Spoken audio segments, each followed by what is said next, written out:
کہ وہ 5 ملک جنہوں نے سب سے بہترین طریقے سے اپنے ملک کو وبا سے بھی بچایا، اپنے غریبوں کو بھی بچایا، اپنے ملک کی معیشت کو بھی بچایا، ان 5 ملک میں سے پاکستان ایک تھا۔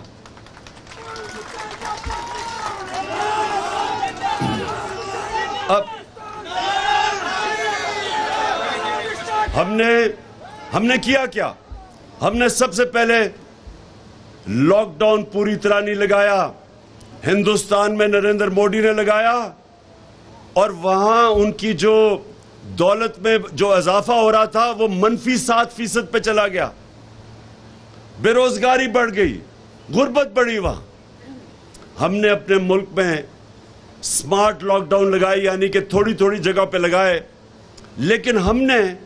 نہ کنسٹرکشن سیکٹر کو بند ہونے دیا جو روزگار دیتا تھا لوگوں کو، نہ ہم نے اپنی زراعت کو متاثر ہونے دیا، اور نہ ہم نے اپنی انڈسٹری کو روکا۔ ہمارا ٹیکسٹائل سیکٹر جب دنیا میں لاک ڈاؤن ہوا تھا تو ہم نے اپنی انڈسٹری کو چلنے دیا، جس کی وجہ سے ہماری ایکسپورٹس بڑھی، جس کی وجہ سے اللہ نے خاص کرم کیا اس ملک پہ کہ آخری 2 سالوں میں 5.6% اور دوسرے آخری سال میں 6% ملک کی دولت میں اضافہ ہوا، G D P growth rate ہوئی، اور ہم نے پیسے دیے جو ابھی بات کی گئی کہ ہم نے 12,000 روپے 1.5 کروڑ خاندانوں کو پہنچایا، کیونکہ ہمیں پتا تھا نچلے طبقے میں سب سے زیادہ مشکلات کا سامنا کرنا پڑ رہا ہے۔ اور صرف یہ نہیں کیا، ہم نے مدد کی، ہم نے انڈسٹری کو پیسہ دیا کہ اپنی فیکٹریاں نہ بند کریں، بے روزگاری نہ کریں۔ ہم نے اپنے نچلے طبقے کو جو مینج کیا، دنیا نے اس کو مانا، ہمارے احساس پروگرام کو دنیا مانی، اور وہ جو مشکل وقت تھا، 1 صدی میں ایک دفعہ اتنی بڑا دنیا میں بحران آتا ہے، کرائسس آتا ہے، اس کو جس حکومت کو کہتے تھے اہل نہیں ہے، اس نے سب سے زیادہ اہلیت دنیا کے 190 ملکوں میں سے وہ 5 ملک تھے جن نے سب سے بہترین طریقے سے اپنی عوام کو بچایا، اپنے غریبوں کو بچایا، اپنی انڈسٹری بچائی، معیشت بچائی۔ اور میں یہ بڑے فخر سے کہتا ہوں کہ ہم نے صرف یہ نہیں کیا، میں ہمیشہ دیکھتا تھا کہ سردیوں کی انتہا جب ہوتی تھی تو مزدور سڑکوں پہ سوئے ہوتے تھے، فٹ پاتھ پہ سوئے ہوتے تھے۔ ہم نے پہلی حکومت پاکستان کی تاریخ میں جس نے فیصلہ کیا کہ ہم پناہ گاہ بنائیں، اور یہ خاص مزدوروں کے لیے تھا کہ جو باہر سے پیسے دہاڑی کرنے آتے تھے، شہروں میں پیسہ مزدوری کرنے آتے تھے، ان کے لیے پناہ گاہ بنائی۔ پناہ گاہ کے اندر ان کو وہ سو سکتے تھے، وہ نہا سکتے تھے، ان کو کھانا ملتا تھا صبح کا اور رات کا، تاکہ وہ جو بھی اپنی دہاڑی کمائیں وہ اپنے بچوں کو بھیج سکے، اپنے خاندانوں کو بھیج سکے۔